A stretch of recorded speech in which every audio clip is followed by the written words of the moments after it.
Hello everyone, this is the Mythical Dragon here. Welcome to another episode of Unique History, where we might talk about an infamous queen. We might talk about something strange in history, like the common metaphor.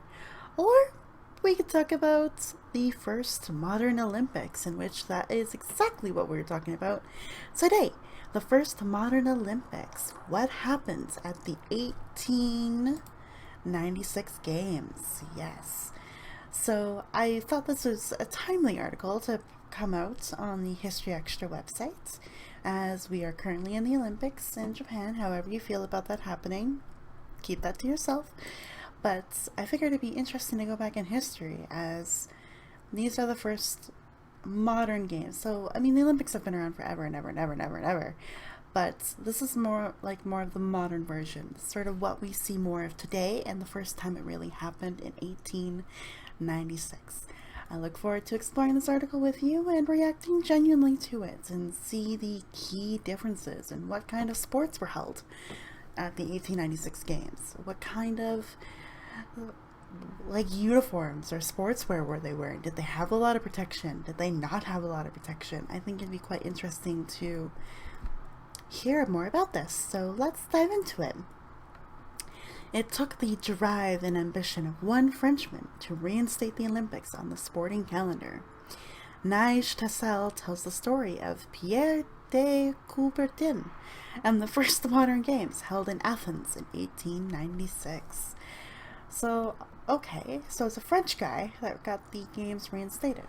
That's kind of a neat thing, and in Greece of all places, but makes sense. The Olympics first kind of came about in Greece, so it makes sense there.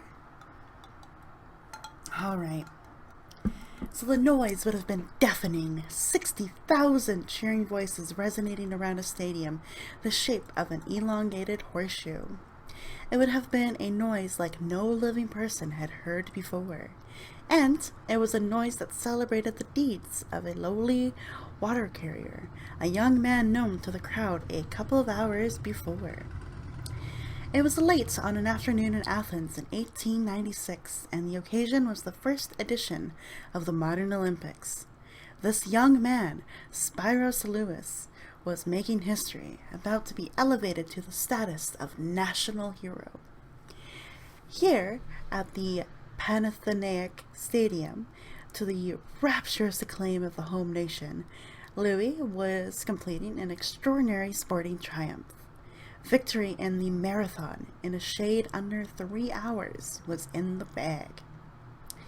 The celebrations extended beyond the stadium into surrounding hills. The American reporter Charles Waldstein would soon observe in the pages of the field, this corner of Athens was covered with a human crowd that from a distance looked like bees clustering over a comb. This mass of humanity rising in one great shout of joy. On crossing the line, Louis was greeted by George I, the King of Greece, standing to applaud. For a nation claimed to be Europe's most bankrupt, his victory was a focus for national unity. As Waldstein noted, the occasion reached back into ancient Greek history. It might have also been Philippides of old bringing to the anxious inhabitants of Athens the news of their glorious victory, the salvation of their country and home. Interesting. So this one participant in the marathon events at the Olympics secured gold medal in the marathon for Greece, and that led to a series of important events like unity, nationhood, patriotism, all these kinds of things to celebrate this one man and his accomplishments compared to the rest of the world. Very cool. I like that. That's amazing. Cool. Now we get to go into the actual history of it. Let's begin. So who invented, quote-unquote, the modern Olympics? Waldstein wasn't the only non-Greek enthralled by proceedings. The man whose vision, energy, and powers of persuasion had brought about the return of the Olympics, the diminutive Frenchman Baron Pierre de Coubertin. was caught up in the excitement too. He later described how the Athenian audience rose to its feet like one man, swayed by extraordinary excitement, before a flight of white pigeons was let loose. Women waved fans and handkerchiefs, and some of the spectators who were nearest to Louis left their seats and tried to reach him and carry him in triumph. That's kind of like some of the more big soccer tournaments out there in the world, like the World Cup, where the final match happens, the team that's victorious wins, and there's a flood of people going to the pitch, the soccer field, to celebrate with their winning country, their winning team. It's like that idea where everyone was so excited that they had to go to the sky and celebrate with him. That's wonderful. I like this. This dramatic, irresistible achievement was the culmination of Coubertin's relentless dreaming.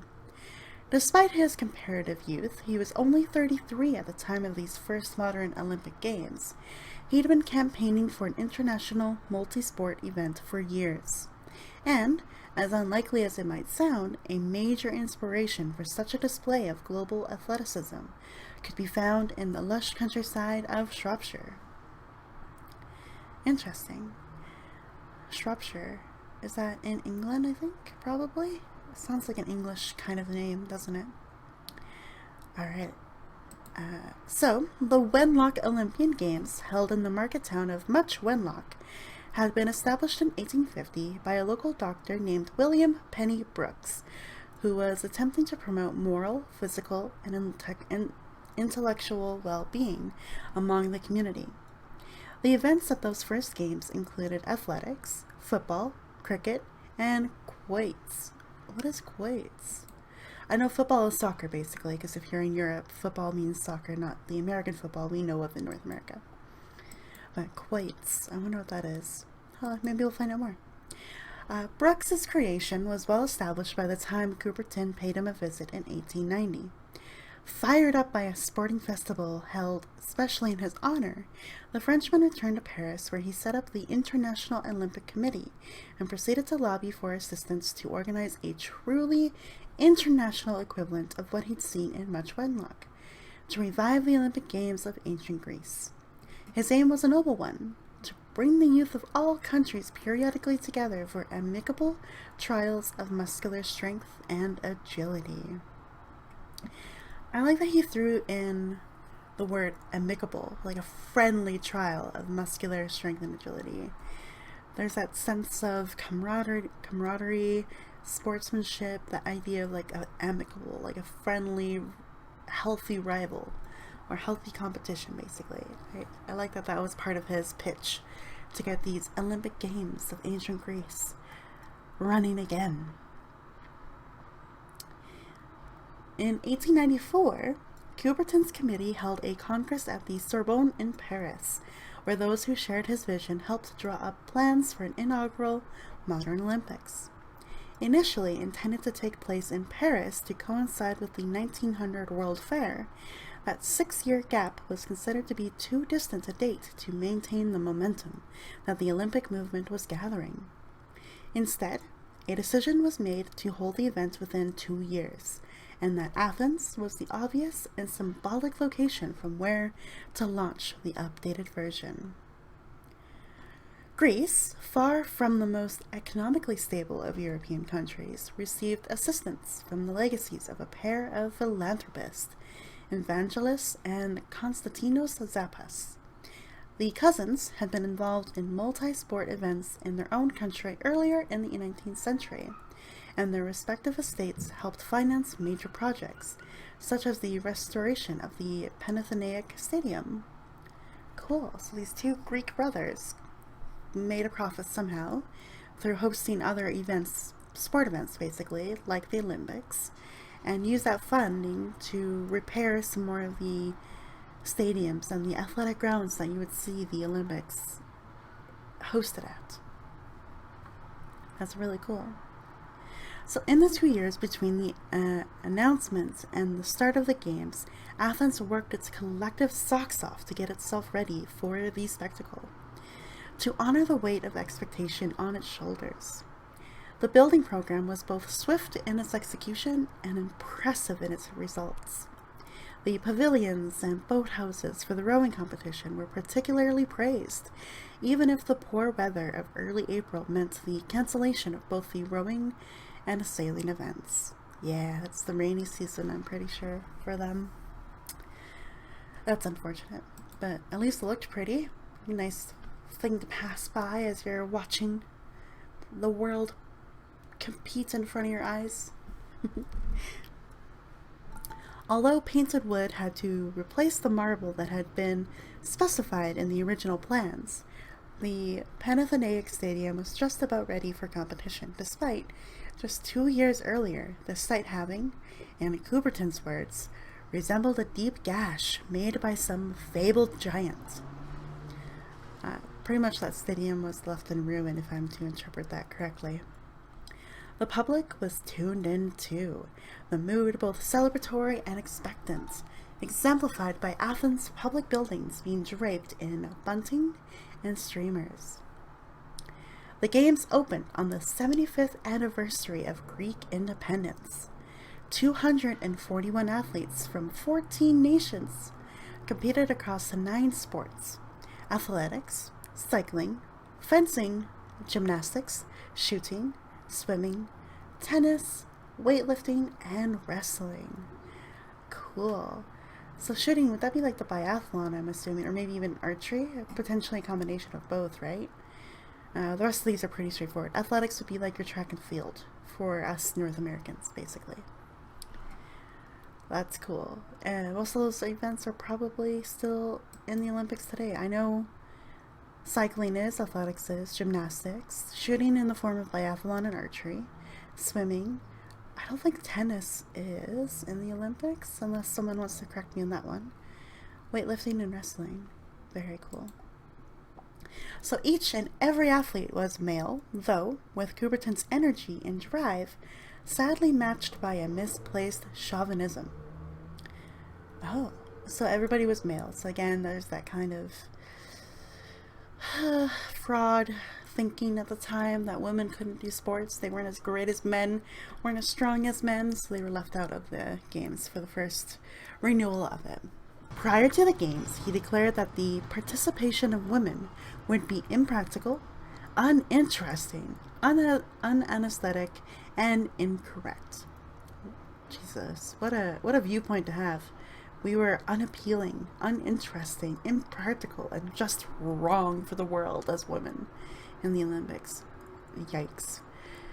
I was liking you for there. I was liking you, Coubertin, for, sparking up the Olympics again, but now I'm not really a fan. No, sorry, not a fan. But there's a little bit more here. Fortunately, this attitude didn't prevail. The prohibition would be lifted in time for the second modern games 4 years later, held in the Baron's home city of Paris. Okay, so the first time this Olympic event happened, he completely excluded women, saying, nope, not allowed to participate. You are literally unanesthetic, or unaesthetic. Sorry, that word is really hard to say today. But basically saying that you're women competing in like a rough, sweaty, sport-like way would be gross to look at. What the fuck? Nowadays, we think women competing and getting all like worked up and sweaty is hot. But these guys are like, no, that's disgusting and improper. Whatever. At least they rectified it for the second games, the ones 4 years later. That's good to know. Alright, I'm moving into another section of the article. It's kind of on its own a little bit, but it explains the comparison basically between these 1896 games and the original Olympics that I kind of alluded to before, because the Olympics were held around, does it actually tell us? The first ancient Olympics were held around 776 BC, so 776 BC and 394 AD. So yeah, Olympics have been around for centuries, and this is the renewal of them again in a more modern way. So now they're going to do a little comparison here. I'm actually genuinely curious about this myself. So how faithful were the 1896 games to the original Olympics? when Baron Pierre de Coubertin and the newly formed International Olympic Committee reinstated the Olympics in 1896, they very much took the ancient Olympics, held between around 776 BC and 394 AD, as their template. What is known these days as athletics, running, jumping, throwing, formed the foundation of the modern Olympics, with certain disciplines, such as the marathon and the discus, a feature of the games from both antiquity and the 21st century. Competitors from 14 countries converged on Athens in April 1896 to take part in 43 events, compared to the more than 300 events at Rio 2016, including weightlifting, wrestling, gymnastics, swimming, tennis, shooting, track and field, and a marathon along the legendary route taken by Phidippides. There you go, that's how you say his name, Phidippides. There we go. The ancient sports formed the template, but in 1896, some events were given a modern re-rub. Boxing, popular during the ancient Olympics, was replaced by the more noble pursuit of fencing, while chariot racing, not the hottest of pastimes in the closing years of the 19th century, saw its place taken by the more appropriate sport of cycling, both track and road racing. Okay, so they didn't include boxing in the Olympics for this first modern look at it, but they replaced it with fencing because, again, a lot of sports events are for the nobles and for the more higher class people to take in, so fencing is seen as sophisticated and beautiful and cool to watch, versus boxing is beating someone up, basically, and injuring them in some form or another. And then chariot racing, while that would have been cool to see in 1896, definitely more of an older, ancient form of cycling, so they replaced it with that. I think that's an okay change. Some changes were more fundamental than these. The ancient Olympics were largely Greek-only affairs, although there were exceptions to this, especially in the Roman era when future Emperor Tiberius was victorious in the 4-horse chariot race. So some Romans participated in this Greek affair, but otherwise it was mainly just Greeks participating and hosting the Olympics. Coubertin, on the other hand, very much saw the modern games as providing the opportunity for international competition. Born out of this, the Baron was also keen for the Olympics to travel, for the hosting of the games to be shared around competing nations every 4 years. Greece, handled the symbolic hosting of the 1896 event, wanted the games to be permanently based in Athens, but the Frenchman's internationalist resolve won out. It may not have been coincidence that the second city to welcome the modern games was Coubertin's own home of Paris. Yeah, there's a little bit of bias, I think, in that one between the first and second Olympics. Very honorable, very sweet that the Olympics would again restart and reinstate in Greece. That is a very honorable and noble thing to do. And then the second year, having this internationalistic idea for the Olympics, it took it to Paris. So there's that bias there. I'm French. I made this happen. I made the Olympic Committee. We're going to move it to Paris and I can show you how it's done and on the international stage kind of idea. Smart tactics, smart play, I suppose, but interesting nonetheless. Oh boy. The next section of this article is called Britain's Awkward Squad. Kind of like that. The awkward squad. The weird squad. I want to know a little bit more about this Britain Awkward Squad. It seems... what a way to title it, I suppose. So, there's a little history here. I just read the first sentence and I want to explain it a little bit. Remember in my previous episode with the Norman takeover of England? French and English did not like each other for centuries, basically. So this first sentence here kind of alludes a little bit to that. Britain wasn't exactly in a rush to commune with Coubertin's feast of sport.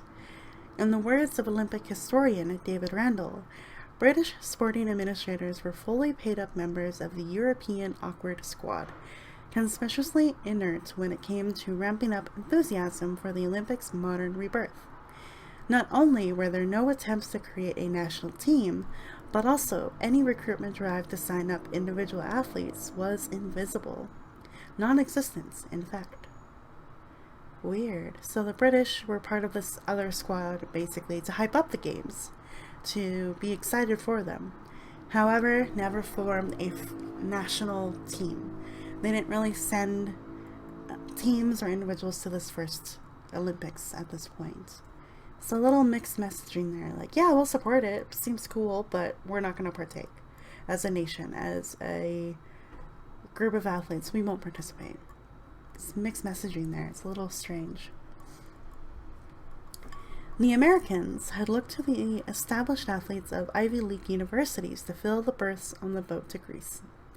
Britain had a ready-made equivalent, the sport-friendly colleges of Oxford and Cambridge, but these weren't plundered for talent. No approaches were made, explains Randall, and of the few Oxford men who did compete in Athens, one saw a note on a college notice board, one had Greek friends who told him of the games, and another saw a small advertisement in the shop window of travel agent Thomas Cook. So a few people that went to represent England, or represent Britain, didn't actually get a formal reach out from the governments or the committee, or a formalized, hey, these things are happening, we think you've got the stuff, go for it. It was more of these few individuals had a friend, heard about the games, or saw an advertisement and were like, I can do this. I go to Oxbridge, or I go to Oxbridge, wow. I go to Oxford, I go to Cambridge, I'm partaking on team events, let's do it. In fact, fewer than 10 Brits made the trip to Athens, and of those that did, commitment could be found on occasion to be wanting. Thomas Curtis, an American high hurdler, later recalled how one beaten British athlete stopped neither to linger nor to say farewell, but went from the stadium to the station and took the first train out of Athens. Oof. They did not have a sportsmanlike, positive attitude about these games at all in Britain when they first started up. Yikes. So, British athlete lost the events. Didn't say goodbye, didn't, shake hands or say congratulations to anyone else, just literally left the stadium and went to the station and headed home. Ugh, that's a rough one. I don't blame him, like that sense of loss and defeat would be really hard to cope with, but the athletes nowadays know how to handle that mindset. They have coaches, they've got a team to lift them when they need that lifting up, right? But these guys were a team of 10. So it would be a little harder to keep their morale up and tell them that they did their best. In sharp contrast, however, every American, whether athlete or spectator, threw themselves into proceedings with gusto. The warship San Francisco was in port, allowing its crew to become enthusiastic supporters of U.S. competitors across the track and field discipline. Members of the Boston Athletic Association were also in good number, lending loud vocal encouragement whenever one of their athletes came out to compete. BAA! Rah, rah, rah! Could be heard throughout the crowds. Oh, that's cute. So both sides of the country, so San Francisco, California, and then Boston Athletic Association, two really key sides of the country, made it to these Olympic Games and supported their athletes through and through from beginning to end. I like that. Although these first modern games weren't organized along the lines of national teams, the Americans nonetheless took more individual victories than any other nation, although Greek athletes won the most medals. Oh. Interesting. So individual victories versus medals. I wonder if they can elaborate on that. Rather than the gold medals with which the games would subsequently be associated with, winners were presented with silver medals on an olive branch and a diploma. Oh, that's cool. That's cute. It's like they get a little medal, they get an olive branch, very symbolic of Greece, and then a diploma. Almost like a graduation idea to the games. I kind of like that. That's really cute. Along with their sporting prowess, the hosts were commended for the way they had received all competitors, irrespective of where they were from. Writing a month after the games ended, Charles Waldstein was quick to praise, breathlessly reporting of the generous joy and enthusiasm which moved the Greeks and all the visitors at each victory, to whatever nation it might have fallen. The greatest reception, understandably, was for the heroics of Louis, the marathon runner. Coubertin's recollection of what happened in the minutes following the young Greek's monumental victory is acute and vivid. A lady who stood next to me unfastened her watch, a gold one with pearls, and sent it to him. An innkeeper presented him with an order good for 365 free meals, and a wealthy citizen had to be dissuaded from signing a check for 10,000 francs to his credit. Louis himself, however, when he was told of this generous offer, refused it. The sense of honor, which is very strong in the Greek peasant, thus saved the non-professional spirit from a very great danger. Interesting. So he was receiving all of these really generous awards, basically, for winning the marathon as a Greek himself, and he turned them down. He refused a lot of these things. So that's very noble, very honorable, and just quite amazing, especially if they said he was a water carrier, so that's not, a prominent career, I suppose, back then, unless it was. Again, context is a little wishy-washy when it comes to history, but that's amazing. That money, those meals, everything could have really changed his life around, but he refused that. That's really noble of him. That's amazing.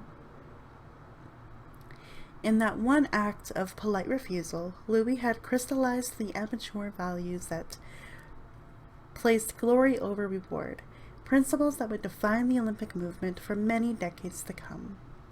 Indeed, Waldstein was another who cautioned against the possibly poisonous effects of professionalism on the young champion.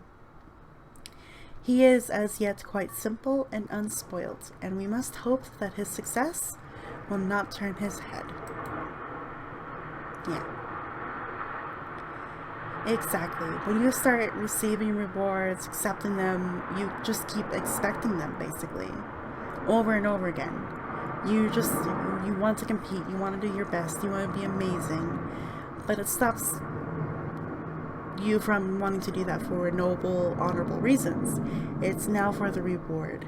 It's for the money, it's for the food, it's for the fame, instead of representing your country and making you a better person. So it's very wishy-washy, and we see that even in the Olympics nowadays, and most sporting teams and such now. Alongside preserving the purity of sporting endeavor, Coubertin saw enough in these first games to be optimistic about the spirit of internationalism he saw as essential to the event's future success. On the world at large, the Olympic Games have, of course, exerted no influence as yet, but I am profoundly convinced that they will do so. And he was aiming beyond sport. Should the institution prosper, as I am persuaded, all civilized nations aiding that it may be a potent, if indirect, factor in securing universal peace. He really believed that. All these nations coming together, putting away their differences, setting them aside, getting rid of the politics of the world, just to focus on sports, camaraderie, sportsmanship, support, glory, honor. These things would lead to world peace. Do we see that? Not exactly. We do hear of some political things happening at the events. Even with what's going on right now, I know there was something happened between some Chinese supporters and Canadians, because we have a pretty sour relationship right now with China. So even then, the politics have snuck in there, and our athletes have been booed, or there's been a little back and forth with that. So unfortunate that his idea of peace that he wanted and thought would happen doesn't quite work that way. Okay. Oh, and now there's an additional bonus section here. I just scrolled down because I thought this was the end of the article, but there's a little bonus section here that explains what happened at the second Modern Olympics in Paris. So Coubertin's Paris. I'm very curious. Let's go through this here real quickly. So the crazy sports of 1900. What happened at the second Modern Olympics in Paris? Held in Paris in 1900, the second incarnation of the modern games pushed the definition of sport into new areas. With the games part of the World's Fair, many new events were introduced, plenty of which were, frankly, bizarre. Until 1924, host nations were allowed to determine which sports could be included, and the French got very creative. Oh dear. That's kind of a neat rule, though, for, let's see, 1896 to 24. Damn, like 28 years, the host nations, every 4 years, I guess, divide by 4, so 7 different countries, basically, in that time period, got to choose what events would be a part of the games they are hosting. Weird. That's kind of cool, but a little strange, I guess. But the French got very creative. Let's hear some of these events that the French brought in. Tug of war? What? Tug of war was an Olympic event. I love it. Oh my gosh. I appreciate this.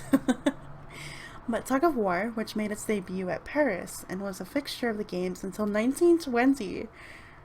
Wow, so 4 Olympics, basically. No, 5 Olympics after. Tug of war was a part of the Olympics for 5 Olympic events. I love our world, don't you guys? So crazy. For 5 Olympics, 1900, 1904, 1908, 1912, 1916, 1920. So 6 Olympics, oh my gosh. So it seems quite tame in comparison to what else was on the bill of fare. Okay, so tug of war was a little less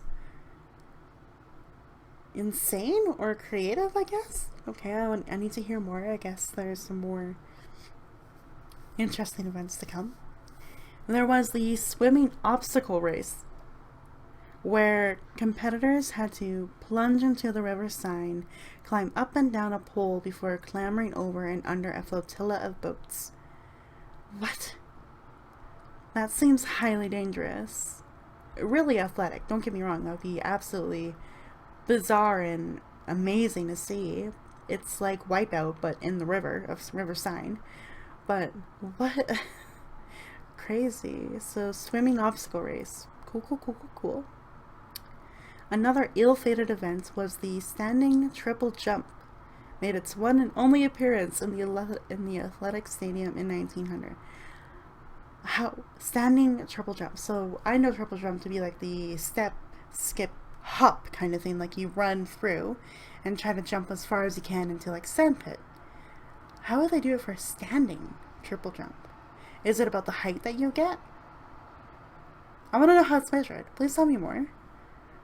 But it only happened for the one Olympic event, basically. So it was immediately removed in the next Olympics. Maybe it wasn't that exciting to watch these people stand and jump as high as they could. I'm weird. That is okay, France. You tried. I appreciate your efforts in making a cool event like triple jump, but it has to be movement based. Oh. This is the next interesting paragraph here. Animals were also involved in 2 of the newly introduced events. Perhaps, unsurprisingly, live pigeon shooting never appeared again after Paris, where 300 birds were killed. 21 of them shot down by the winner, Lion de Loudun of Belgium. Oh my god. Oh, yeah, that would not fly in today's world. Live shooting of pigeons. Yeah, no, that would not fly today, but it happened in 1900. They killed living birds for an event. Wow. And I guess congratulations to Leon de Lunen of Belgium for shooting 21 of them. I don't know what to say. Bizarre. Wow. Okay. And then there were a pair of new equestrian events. The horse high jump and the horse long jump. What? Horse high jump. Is that kind of like the jumping events we know where... No, it wouldn't be. Does that mean they add a pole every time to see how high the horse can jump over the pole? I feel like that would hurt so many horses. Oh no. Yikes. And then horse long jump. I guess that one's okay because you're just riding the horse as fast as you can to jump a really long distance. So that's... But wow, those are interesting equestrian events. I mean, equestrian isn't new really to any of the sporting worlds, but the high jump is a little concerning to me a little bit. But Belgium again won the latter event, the long jump, although the winning leap of just over 6 meters was actually shorter than the human long jump record. Oh, if these athletes were alive today from Belgium, that would put them into shame. That they couldn't ride their horses fast enough to jump longer than the human long jump record. Oh, buddy. Oh, goodness. That poor horse. Congratulations, Belgium. You set the very first record for that very first event. We'll give you that honor. But, oh, why do they have to have that in the article that this horse long jump with a really grand leap was actually shorter than the human long jumps record? That's a harsh reality, man. Sorry, Belgium. Oof. While many of these disciplines would never appear again, there was one lasting, highly significant legacy of the 1900 games. Women were allowed to take part, competing in croquet, equestrian, golf, tennis, and sailing. Hell yeah, sailing. Oh my gosh. I want to see that. But, so, I guess, yeah, croquet was just like cricket. Or no, not cricket. Croquet is way different. But equestrian, so horse riding, that tends to be seen as a very much female-dominated sport, so that's not surprising. Golf is really cool, though. And tennis and sailing. Very, very cool. Wow. So that was the second Olympics, with all these weird, quirky events like tug of war, pigeon shooting, swimming obstacle race, and horse long jump and horse high jump. Interesting. Huh. That's very cool. What a journey. Oh man, they have some of the old photographs from like 1896 and 1900s where the crowds are just filling the stadium with cheering and shouting. Wow. So interesting that Britain had this awkward squad of like people celebrating the Olympics, like, yay, we're looking forward to this international event, hurrah! And then in reality they only send 10 athletes to this event that they were hyping up. It's very bizarre, very strange, but huh, very cool. Some of these sports we still have in the Olympics today, which is really cool. Like, I know running is definitely a huge part of it. Athletics is a part of our Summer Olympic Games for sure. And wow. And yeah, swimming, soccer, football is still part of it. Yeah, very cool. All because this one French guy thought that this could bring a sense of world peace and camaraderie to the world. Which it does. It definitely still has a sense of that to this day. But I wonder if he would be proud of what the Olympics has evolved to. This Baron, Pierre de Coubertin. I wonder if he would be proud of where the Olympics has gone to. Probably in the sense of scale and the number of events that happen. at the Olympics, he probably would be absolutely proud that his reinstatement of the Olympics led to 300 events in Rio 2016. He'd be thrilled about that. And the number of participants and countries now involved would be so shocking to this person who started this. But I don't think he'd be happy to hear about the politics and the economic struggles that's come out of hosting the Olympics in some of these countries. So there might be a little bit of that disappointment there, but crazy start. Very cool history here presented. I love the crazy sports of the 1900s section. That was really great. Like tug of war. Could you imagine cheering on your country for tug of war? I would love that. I definitely think the swimming obstacle race was a little scary, a little sketchy. That could be quite dangerous with how slippery boat decks were, and you know, falling off from the wrong angle, twisting an ankle or something would be really bad. And then yeah, the triple jump. I'm sorry, I'm still trying to picture that. You're just standing there and you're doing the same 3 steps, but just standing there? Like, how would you measure success in an event like that? If anyone has an idea or an answer for me on that one, let me know. It's bizarre. And then yeah, the live pigeon shooting, oof, not okay. I definitely can see why that did not go past the Paris 1900 games. Yikes, boys, yikes. But hey, very happy to hear that women were part of the Olympics in the 1900s and onwards, so that's really cool. Should definitely have been part of the 1896 with the attitude of Coubertin at the time, but I'm still happy that in the 4 years that the first Olympics happened to the second, the attitudes and mindset changed, and they said, no, women have to be part of this. We're going to create that equality. I'm sure, though, when the number of athletes that came to the second Olympics, women were still very outnumbered, probably. But at least they got to participate. That's a step forward in the right direction, especially in that time period. So, well done, Pierre and the Olympic Committee for allowing that change to happen.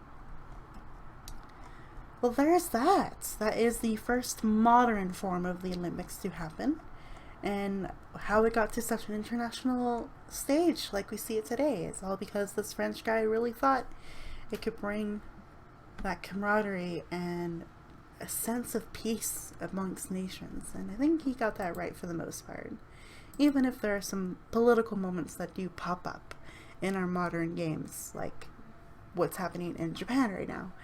However, I think in the actual competition, viewership, spectatorship of the games themselves, it allows us to forget that political mindset, that viewpoint of the world, and just really enjoy the dedication and perseverance these athletes go through to get to this point of participating in the Olympics. Yeah, those are my final thoughts. I hope this was a cool episode and a very timely episode of the Olympics currently going on. So let me know your thoughts below.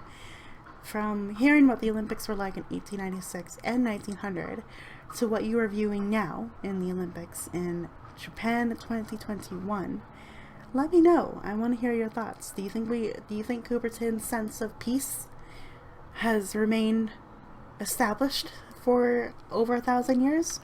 Or has it been a bit up and down in the terms of peace between nations? Let me know. With that, that is the end of this chapter of Unique History. Thank you guys so much for listening, and I look forward to the next one, where I think we're going to look into some mythology in the next episode. So stay tuned for next week's episode of Unique History.